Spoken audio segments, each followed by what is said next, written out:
दीदी, दीदी उठिए दीदी। मैं तो बर्बाद हो गई। क्या करेंगे अब?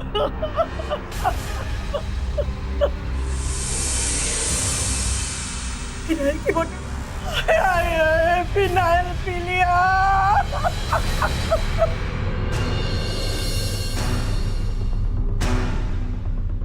मेरी जिंदगी का अब कोई मतलब नहीं, इसलिए मैं अपनी जिंदगी खत्म करने जा रही। इसके लिए मैं खुद जिम्मेदार हूं और कोई नहीं। ये क्या किया तूने? क्या किया मेरे बच्चे?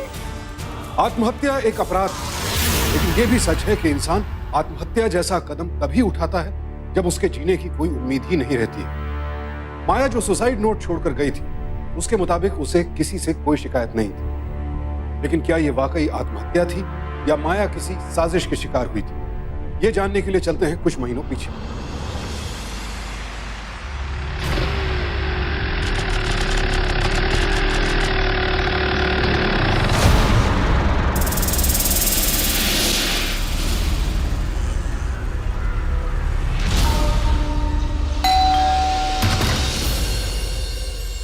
आ गए तुम? तुम्हारे पास नहीं आता तो कहाँ जाता?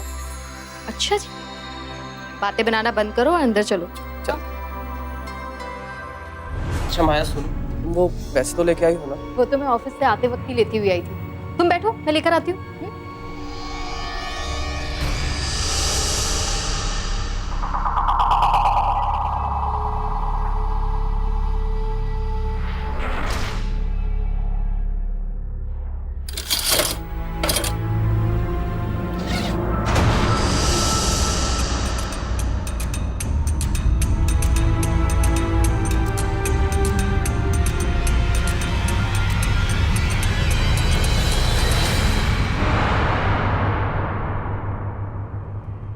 माया क्या कर रही है?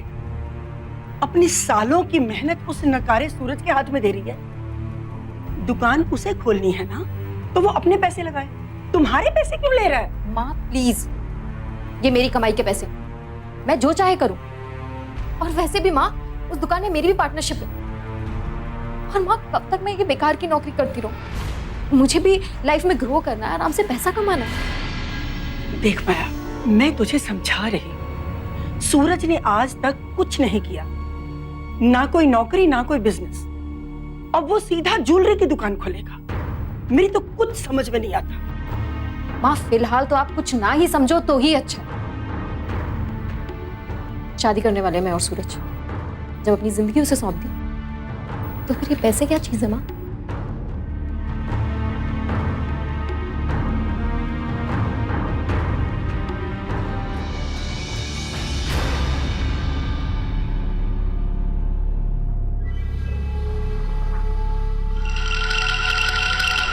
थैंक यू सो मच माया।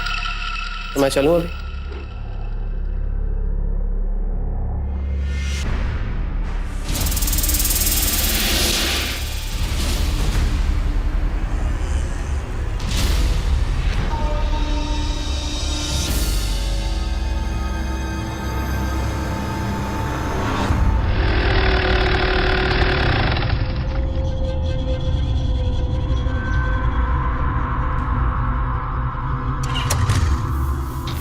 पीछे भी अभी बंद होना था।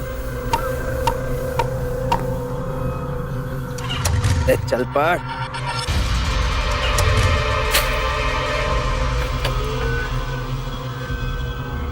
इसे भी आज ही खराब होना।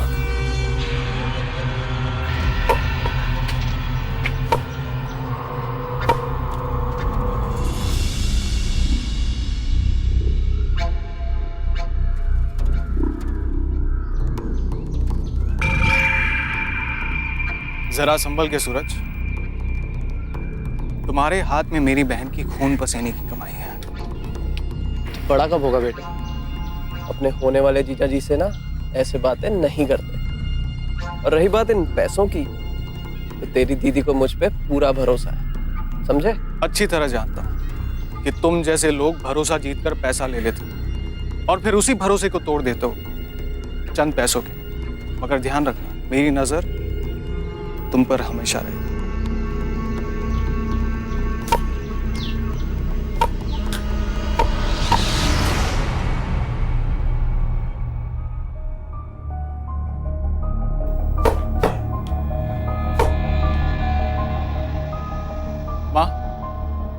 सूरज को पैसे देकर दीदी सही नहीं कर रही है। वो लड़का ठीक नहीं है माँ। तुम्हारी दीदी की नजरों में अच्छा है ना? समझो बहुत अच्छा है। अरे कमाऊ लड़की है, घर का पूरा खर्च चलाती है। पंख लग गए हैं उसे। जब कमाऊ लड़की घर का खर्च चलाए फिर वो किसी की नहीं सुनती बेटा। मैं तो चाहती हूँ जल्दी से तुम्हारा कॉलेज खत्म हो, तुम्हारी जॉब लग जाए, बस और कुछ नहीं चाहिए मुझे।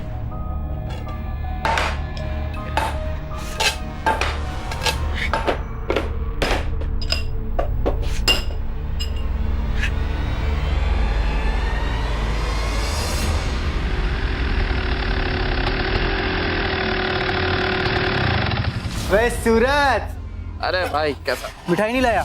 मिठाई? हेलो भाभी। हेलो। आजा आजा आजा, चल जल्दी चल, जो तेरी दुकान दिखाता हूँ। ओ भाई 3 चाय। देख कैसी लगी दुकान? अरे वाह, हैं? मजा ही आ गया भाई। अबे लोकेशन देख रहा है, एकदम बीच बाजार में। अरे बेटा मैं बता रहा हूँ, मिट्टी बेचेगा सोना मिलेगा तुझे, सोना।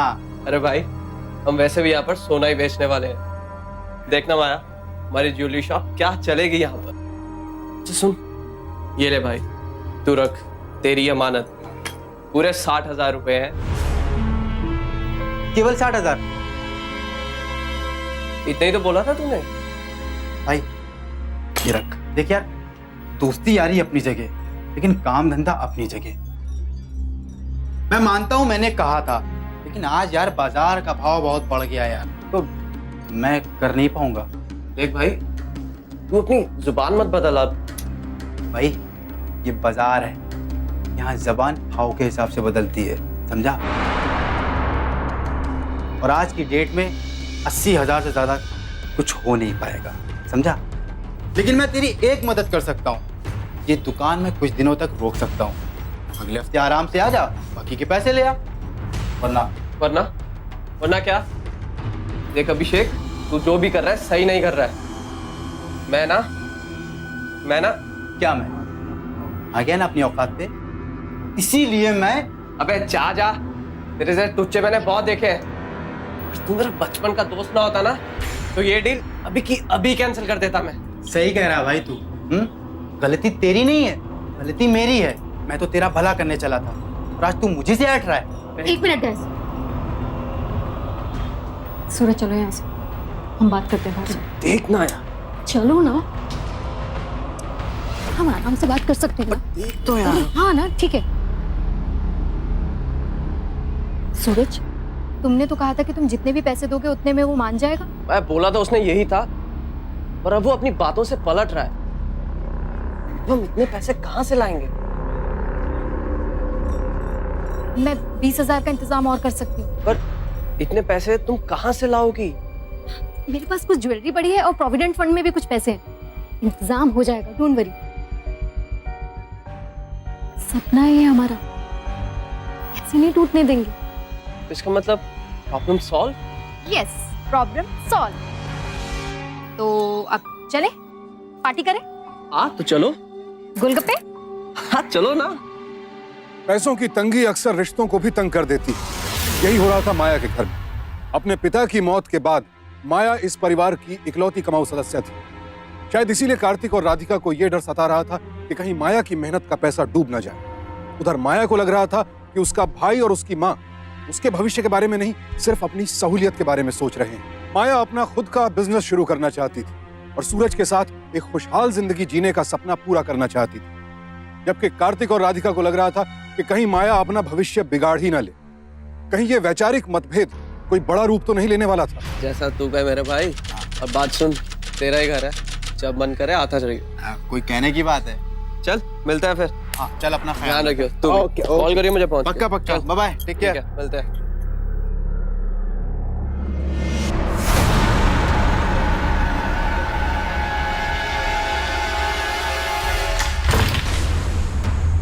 अरे माया, अरे तुम यहाँ कैसे? मिस्टर सूरज, बीवी हूँ तुम्हारी होने वाली। जब दिल करेगा तब आऊंगी, आ सकती हूँ ना। वैसे अभिषेक यहाँ क्यों आया था? तुम दोनों के बीच में सब ठीक हो गया क्या? दोस्त लोग हैं ना, तो इतना सब तो चलता ही रहता है। लेकिन वो आया क्यों था? अरे कुछ नहीं, बस वो दुकान की डील क्लोज करने के लिए आया था। डील तो क्लोज हो चुकी है ना सूरज। देखो सूरज, उसे 20,000 देके नक्की करो और ज्यादा दोस्ती रखने की कोई जरूरत नहीं है। अरे हाँ हाँ, तुम ये सब छोड़ो, चलो अंदर तो चलो ना। अरे माया, गुस्सा छोड़ भी दो और हंस दो। अरे अब हंस भी दो।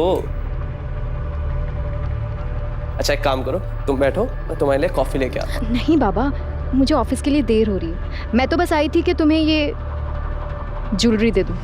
इसे बेच के 20,000 दे दो उसको। थैंक यू सो मच माया। बस एक बार हमारी दुकान चल निकले ना, फिर देखना, इसे तिगनी कीमत के गहने लाके दूंगा मैं तुम्हें। आई नो सूरज, पूरा भरोसा है मुझे तुम पर। आई लव यू माया, तुम्हारा ये भरोसा मैं कभी नहीं टूटने दूंगा। I love you to.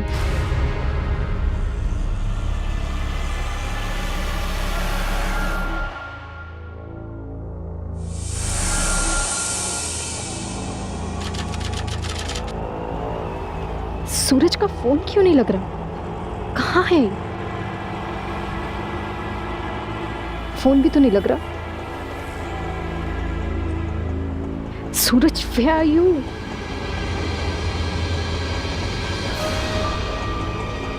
एक मिनट रुकिए।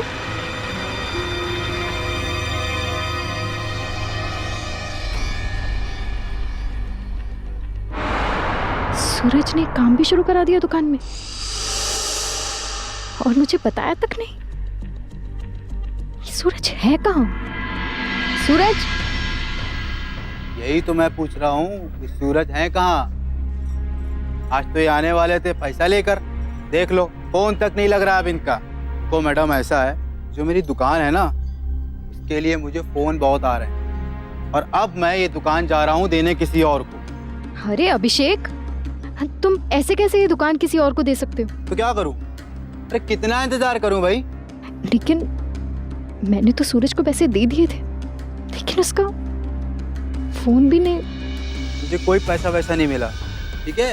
इतने दिनों तक दोस्त समझ कर दुकान रोक कर रखी थी।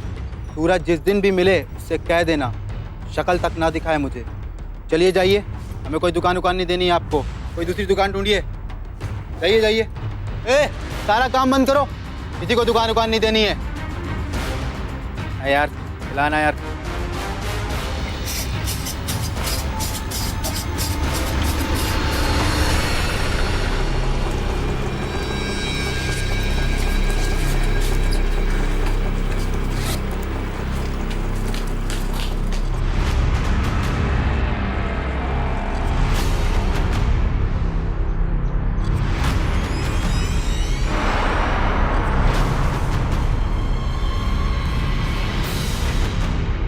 number you are trying to call is currently not reachable.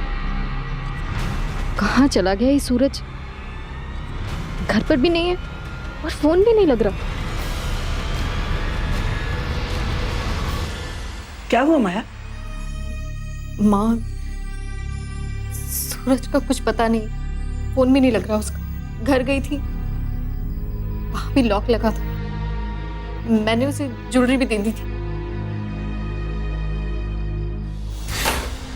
क्या हुआ कार्तिक? कहाँ जा रहे हो? पुलिस स्टेशन जा। देखा, भाग गया ना। ऐसा नहीं है कार्तिक, ये भी तो हो सकता है कि वो खुद ही किसी परेशानी में फंस गया। अगर ऐसा है तब भी पुलिस स्टेशन जाने में क्या दिक्कत है? सूरज के यूं अचानक गायब होने से माया के सारे सपने टूट गए। आखिर माजरा क्या था? कहां गया सूरज? क्या वो माया को धोखा देकर उसके पैसे लेकर कहीं भाग गया था या फिर किसी हादसे का शिकार हो गया था? माया के जहन में भी यही सब सवाल थे, लेकिन उसके पास कार्तिक के इन सवालों का कोई जवाब नहीं था। आखिरकार कार्तिक और माया ने पुलिस स्टेशन जाकर सूरज के लापता होने की रिपोर्ट लिखवाने का फैसला किया। पुलिस हरकत में आई और सूरज की तलाश की जाने लगी। उसके पड़ोसियों, दोस्तों, सबसे पूछताछ की गई, लेकिन सूरज का कहीं कुछ पता नहीं चला। क्या माया कभी हकीकत जान पाएगी या फिर कार्तिक की सोच उसके सामने कोई और कड़वा सच लेकर आने वाली थी?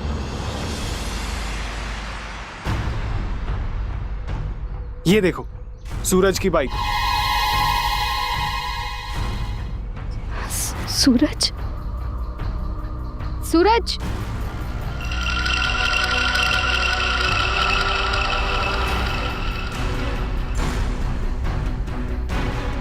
अब समझ में आ गया? कोई मुसीबत नहीं आई है उस पर। वो आपसे कट रहा है ताकि आप उससे पैसों का हिसाब ना मांगो। दीदी, आपने अपने भाई पे भरोसा नहीं किया।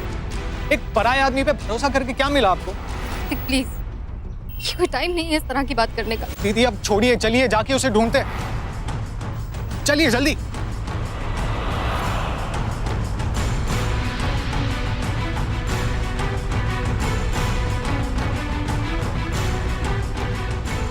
सूरज,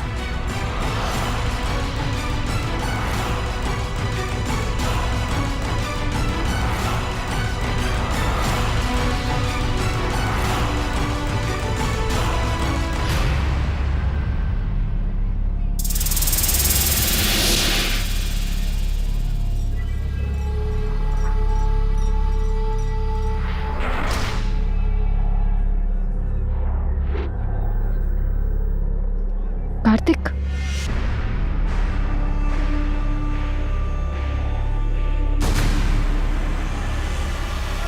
सूरज, क्या? I am so sorry. मैं यहाँ किसी को ढूंढ रही थी। It's okay. Kartik, I think हमें पार्किंग एरिया में जाना चाहिए। सूरज अपनी बाइक तो लेने आएगा ना वहाँ? हाँ दीदी, you're right। चलो। चलो।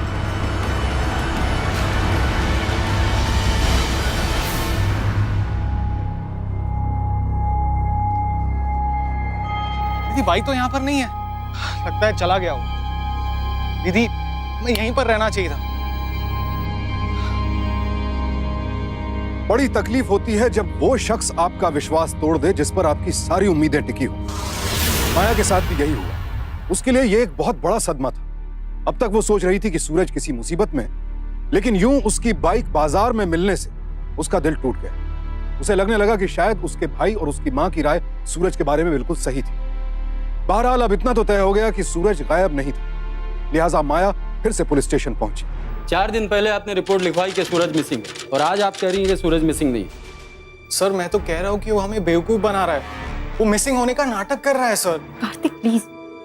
तो ठीक है, फ्रॉड का केस दर्ज करूं, लेकिन कहीं ऐसा ना हो कि कल आप आ जाएं और कहें कि मैं अपने प्रेमी को बचाना चाहती हूँ, स्टेटमेंट बदलती हूँ, रिपोर्ट चेंज कर दीजिए। सोच लीजिए एक बार। कार्तिक, चलो यहाँ से।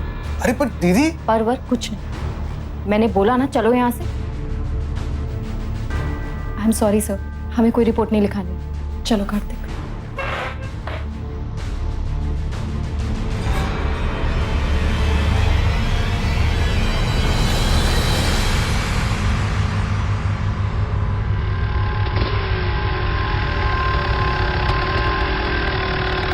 सूरज की बाइक अभिषेक के पास कैसे आई?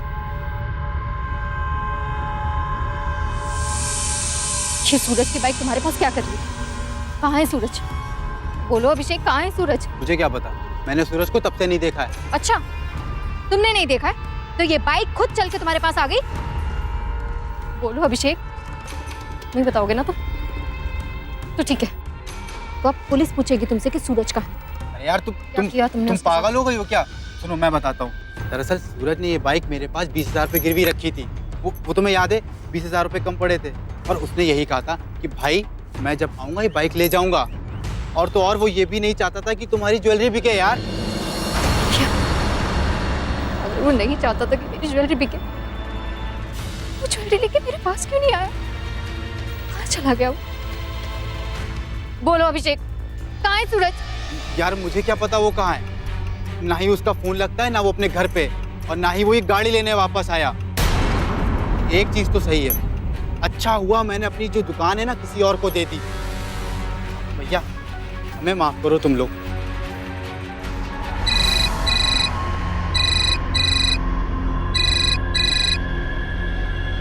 हेलो,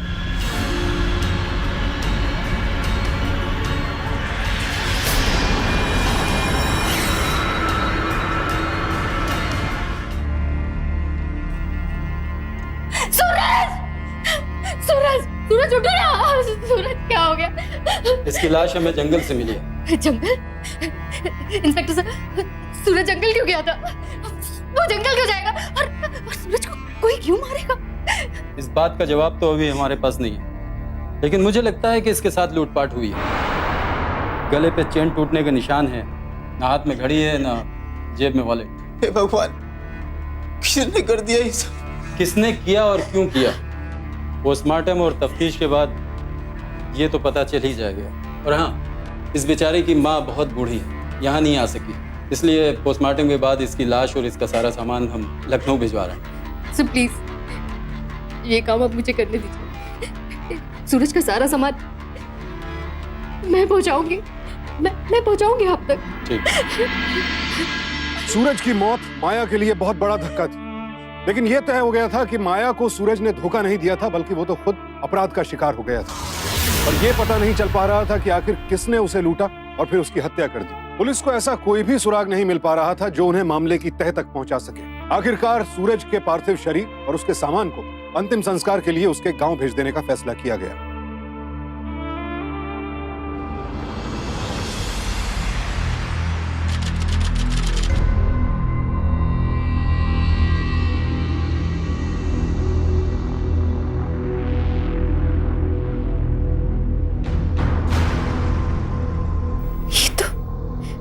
सूरज की चेन है, कैसे है? इसका मतलब सूरज के साथ जो भी कुछ हुआ वो यही हुआ, इसी घर में। सूरज की रोटी तो जंगल में मिली थी ना, उसकी चेन यहाँ। पुलिस की तफ्तीश कह रही थी कि सूरज की हत्या लूटपाट के इरादे से की गई, लेकिन उसके ही कमरे से उसकी सोने की चेन का मिलना कुछ और कहानी कह रहा था। तो क्या वाकई सूरज की हत्या जंगल में हुई लूटपाट के बाद, या फिर किसी ने उसके कमरे में उसकी हत्या की और फिर ऐसा दिखाना चाहा कि यह एक हादसा था? सूरज की चेन इस मामले की अहम कड़ी थी और माया सोच रही थी कि अब आगे क्या कदम उठाया जाए।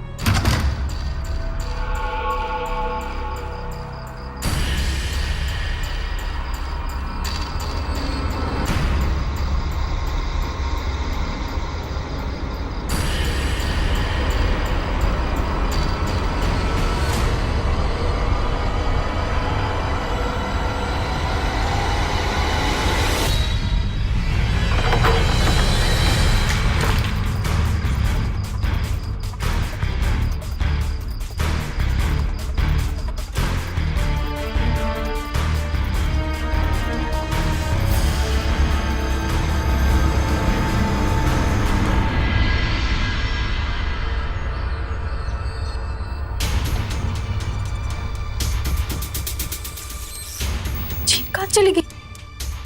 कहाँ चली गई? यही तो रखी थी। अरे कुछ बताएगी, क्या ढूंढ रही है तू? कल रात को चेन यहीं रखी थी मैंने, कहाँ जा सकती है? मुझे पुलिस को अभिषेक के पास लेकर जाना, उसी ने चुराई होगी।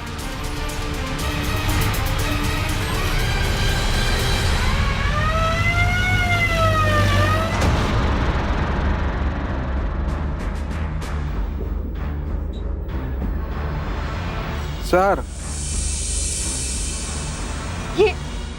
यही है, यही तो सूरज की चेन है। सर, इसी ने मारा मेरे सूरज को। ये तुम क्या कह रही हो? सर मैंने किसी को नहीं मारा सर। सर मुझे कोई फंसा रहा है सर। सर ये चेन कल मुझे सूरज के घर से मिली। अगर सूरज की लाश जंगल में थी तो उसकी चेन घर पर क्या कर रही थी? ये देखिए सर, उस पे ब्लड भी लगा हुआ है। इसी ने मारा मेरे सूरज को। उसकी बाइक भी चुरा ली थी और ये चेन भी चुराई इसने। मैं किसी का खून नहीं कर सकता हूँ सर। तो असली कहानी क्या है ये अपने मुंह से उगलेगा। ले चलो सर। नहीं सर, मैं किसी के सर ये देखिए सर, किसी के पैरों के निशान तक जा रहे हैं सर। सर मैं बोल रहा हूँ सर, कल कोई आया था सर यहाँ पर, ये निशान उसी इंसान के जो मुझे बताना चाह रहा है सर। एक और नई कहानी बना रहे हो ना तुम? सर आप ही बताइए, मेरी दुकान में कोई काम नहीं कर रहा है सर, तो ये निशान किसकी हो गए सर? सर मैं किसी को नहीं मार सकता सर, मैं किसी को नहीं मार सकता सर।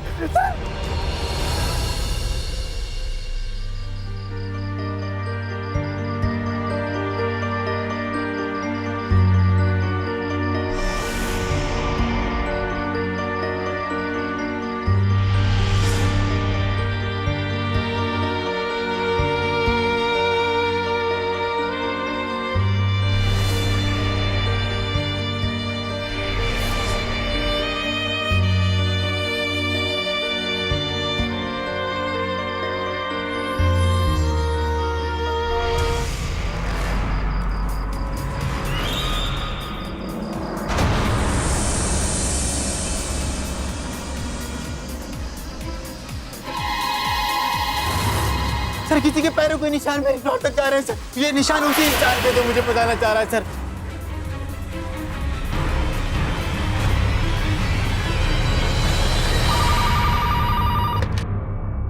हेलो। हाँ माँ, माँ तू फिक्र मत कर, मैं और दीदी यहाँ पे संभाल लेंगे।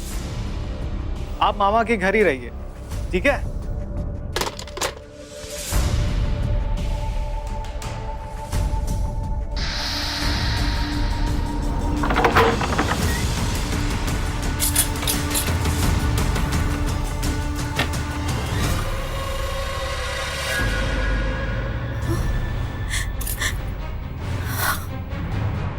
कार्तिक, कार्तिक ने ये सब कुछ किया? मेरे अपने भाई।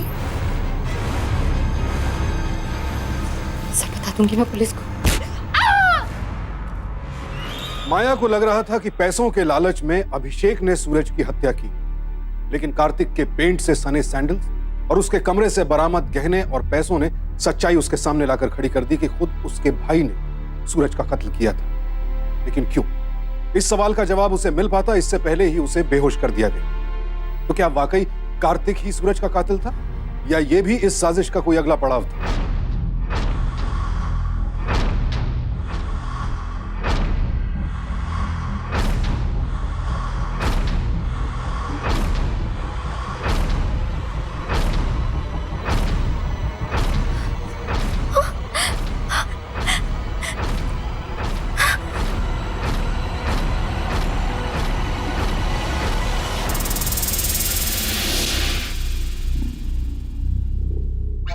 कार्तिक तू? हाँ, मैं। दीदी क्या करूं, इतनी जिद्दी जो तू है। कितना समझाने की कोशिश की कि वो लड़का तेरे लायक नहीं है, नहीं है, नहीं है, मगर नहीं, तू नहीं मानी। तूने कभी भी अपनी भाई की बात नहीं सुनी और जाके उस 2 टके के आवारे लड़के को सारे पैसे और जेवर सौंप दिए। इसलिए मैंने उसे मार डाला। याद है जब तू उसे जेवर देने गई थी, तब मैं तेरे पीछे था और उसी रात को मैं सूरज के घर गया।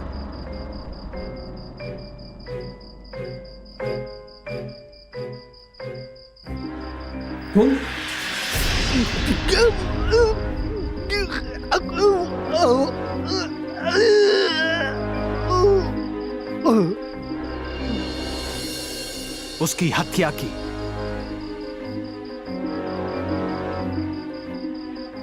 उसके बाद सारे पैसे और जेवरात लिए।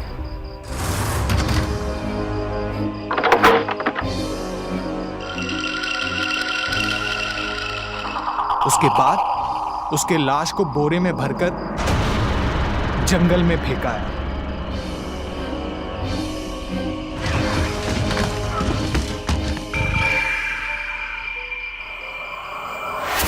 उसके बाद मैं घर का सारा माल वापस घर में लेके आ गया। कुछ गलत किया मैंने दीदी? बोलो ना, कुछ गलत किया? मगर तुझे तो तब भी चैन नहीं था। कोई ना कोई सबूत ढूंढती गई और जब तुझे सूरज की सोने की चेन मिल गई ना, तब मुझे एक तरीका समझ में आ गया।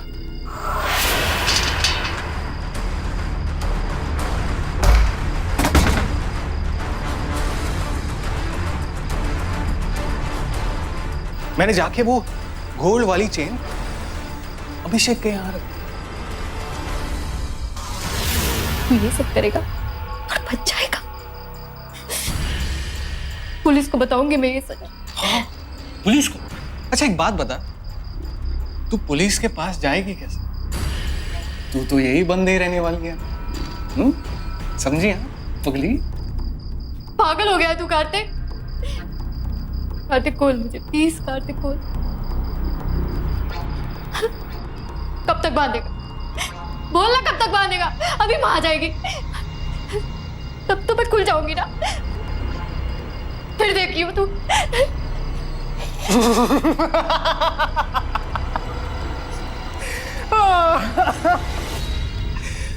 अरे माँ आएगी तब आएगी ना माँ। तब तक दीदी तू बहुत दूर जा चुकी होगी। और वैसे भी हमारे देश में ना रोज कोई ना कोई नौजवान लड़की गायब होती रहती, कोई पूछता है?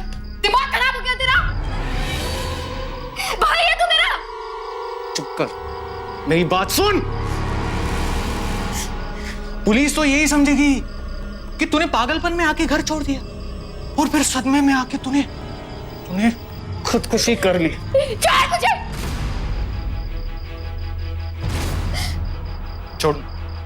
छोड़ दो ना, ठीक है? अब तू यही मर। कार्तिक, खोल मुझे। कार्तिक खोल। कार्तिक खोल मुझे।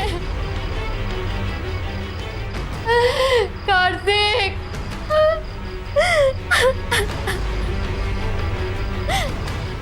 कार्तिक खोल मुझे। मैं कहती हूँ खोल मुझे।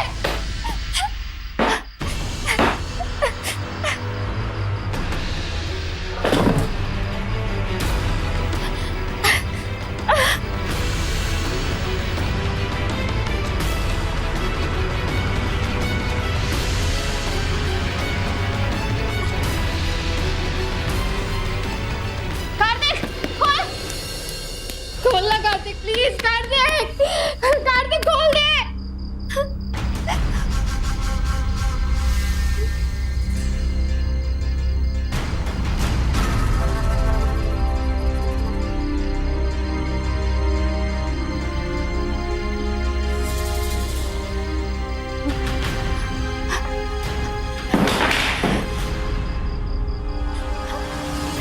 खोल कार्तिक। कार्तिक खोल कार्तिक।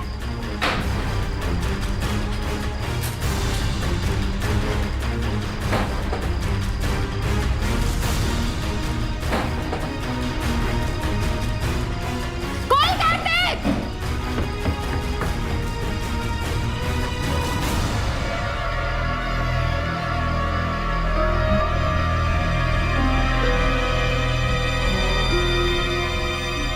क्या दीदी, मरने की टाइम भी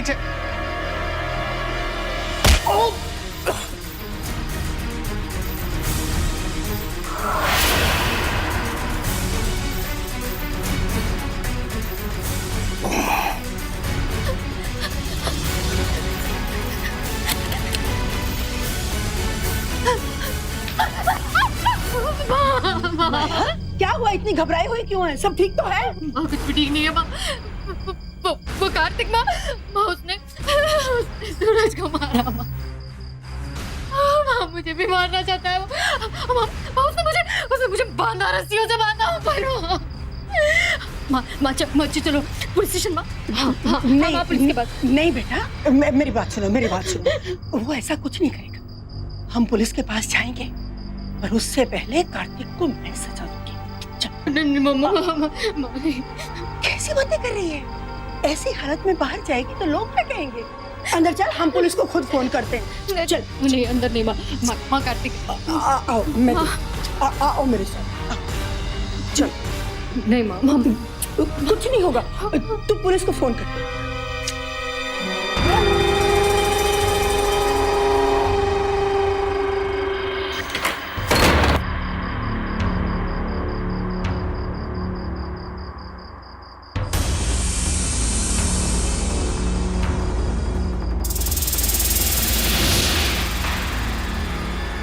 छोड़ो माँ, मुझे क्या कर रही हो? छोड़ो माँ। माँ तुम मेरी कार्तिक। यही रहा, बंद कर दे दरवाजा।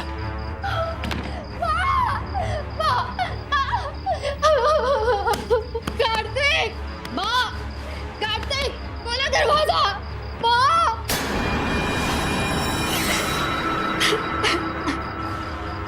नहीं जीना मुझे मर जाना है। माँ सूरज को मार डाला, सूरज को मार डाला आप लोगों ने। मर जाऊंगी मैं, मुझे नहीं जीना। माया को अपनी आंखों और अपने कानों पर विश्वास नहीं हो रहा था। माँ जिसे ममता की मूरत समझा जाता है, क्या वो इतनी क्रूर हो सकती है कि अपनी ही बेटी के होने वाले सुहाग की जान ले ले? भाई जो बहन की रक्षा करने की कस्में खाता है, क्या वो लालच में इतना अंधा हो सकता है कि अपनी ही बहन का जीवन तबाह कर दे? माया विश्वास नहीं कर पा रही थी कि उसके अपने सगे इतना विभत्स अपराध कर सकते थे। कहां तो वो पुलिस के सामने सूरज की हत्या का राज खोलना चाहती थी और कहां अब खुद उसकी जान खतरे में थी।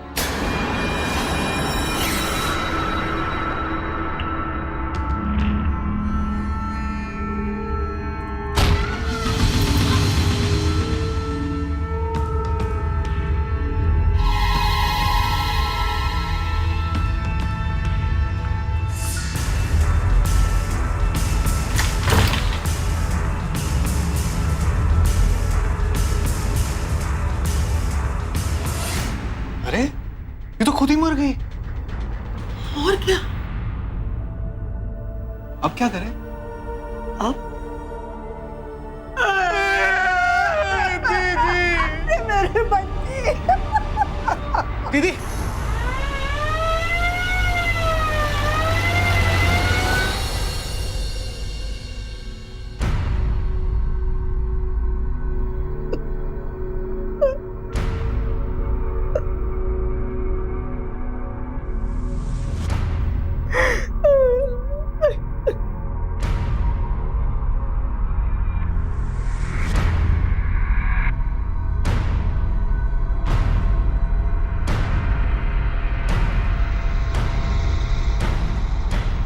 मुझे इसे पोस्टमार्टम के लिए ले जाना होगा। वैसे तो ये एक आम आत्महत्या का केस है, लेकिन फिर भी पोस्टमार्टम के बाद हमें आप लोगों का बयान लेना होगा। मैं फ़ोन कर दूंगा, आप लोग बयान के लिए आ जाइए। मेरी बच्ची जान थी हमारे घर की, अब इसके बिना हम क्या करेंगे? क्या करेंगे इसके बिना? अरे लेके जा रहे मेरी बच्ची को, देखो तो। अरे मत लेके जाओ मेरी बच्ची को। मैं तो कहती हूँ बहुत अच्छा हुआ कार्तिक, जहर पीकर खुद ही बला टल गई। अब वो गई माँ, तू पूरी भाजी बना ना, और साथ में गाजर का हलवा प्लीज। बनाती हूँ। अच्छा कार्तिक, तुम याद रखना, माया के ऑफिस से प्रोविडेंट फंड लेना है। अरे माँ, वो तो पोस्टमार्टम के बाद ही होगा ना, डेथ सर्टिफिकेट लगेगा उसके लिए। हाँ तू खाना बना ना, मुझे बहुत भूख लगी है। हाँ हाँ बना रही।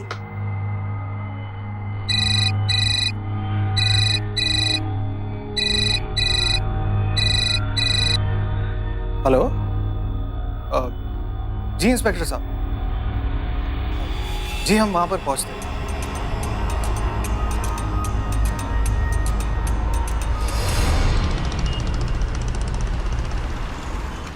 सुसाइड नोट से तो ऐसा लगता है जैसे वो मानसिक तनाव में थी। सूरज की मौत के बाद उसने जीवन की आशा ही छोड़ दी थी। हमने उसे बहुत समझाया, पर उसने हमारी एक नहीं मानी। उसका तो जैसे जिंदगी से मोह भंग हो गया था। आपने उसे डॉक्टर को दिखाया था? सर हमने बहुत कोशिश की, लेकिन वो मानी नहीं सर। साहब मैं हमेशा उसके साथ रहती थी। उस दिन बस खाना बनाने के लिए उसे थोड़ी देर के लिए अकेला छोड़ा था, बस उसी समय ये हादसा। आप हमेशा उसके साथ रहती थी? अजीब बात है। पोस्टमार्टम की रिपोर्ट में ये तो साफ साफ लिखा है कि उसके सर पे पीछे के साइड बहुत बड़ा घाव था। इस बात को आप जानती थी?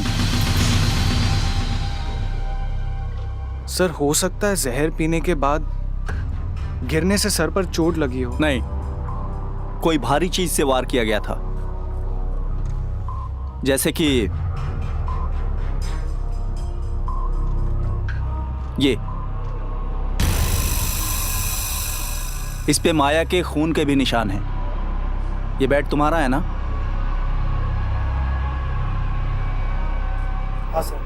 खैर, फॉरेंसिक रिपोर्ट से ये पता चल ही जाएगा कि सच्चाई क्या है, लेकिन मैं ये चाहता हूं कि आप दोनों अपने मुंह से सच्चाई उगलें। इंस्पेक्टर साहब, वो सूरज की मौत के बाद जैसे पागल हो गई थी हमारी बेटी। वो घर में चीजें तोड़फोड़ करती रहती थी। हो सकता है उसी दौरान उसे चोट लग गई हो। हाँ सर। अब उसे लग गया था या उसने अपने आप को मार लिया, ये बात तो वो ही बताएगी। क्या कहना चाहते हैं? मैं कुछ समझ नहीं पाई। अभी समझाता हूं, आइए।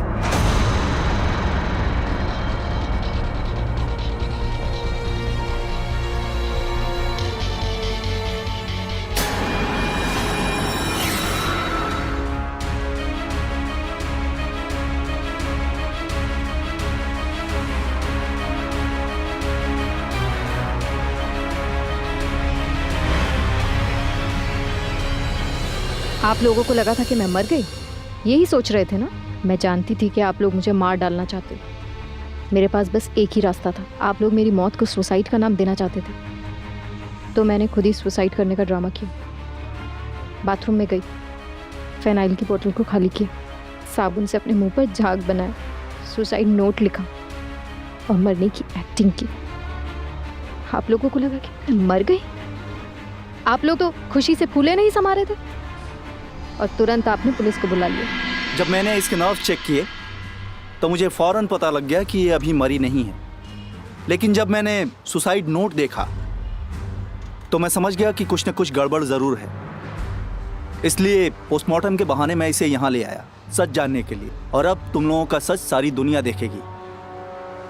हिरासत में ले लो इन लोगों को। 1 मिनट सर। माँ, जो माँ अपने बच्चों को जन्म देती है वही उन्हें मार दे तो जानती हो उसे क्या कहते हैं? उस माँ को डायन बोलते, लेकिन वो भी 7 घर छोड़कर वार करती है। लेकिन आपने तो, और तू भाई बहन जैसे पवित्र रिश्ते को ही मिट्टी में मिला दिया। लॉकअप में ले जाओ इन लोगों को।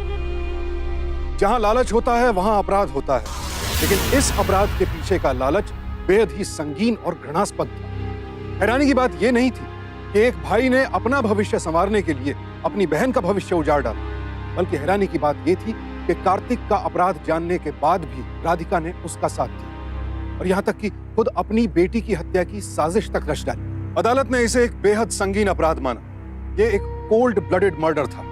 कार्तिक ने पूरे होशो हवास में ठंडे दिमाग से सूरज की हत्या की साजिश रची। उस पर आईपीसी के सेक्शन 302 के तहत मुकदमा चला। कार्तिक और राधिका पर माया की हत्या की साजिश और पुलिस को गुमराह करने का जुर्म भी साबित हुआ। कार्तिक को उम्र कैद और राधिका को 11 साल कैद की सजा सुनाई गई। माया आज तक नहीं समझ पाई है कि आखिर उसके अपनों ने उसे किस गलती की सजा दी। गलती माया की नहीं थी, गलती थी लालच और आपराधिक मानसिकता की। लालच हमेशा अपराध के लिए उकसाता है हमें, इसीलिए रहें सावधान लालच के इस दानव से। सावधान रहें, सतर्क रहें, जिम्मेदार बनें। इसी प्रार्थना के साथ अब मैं सुशांत सिंह आपसे विदा लेता हूं।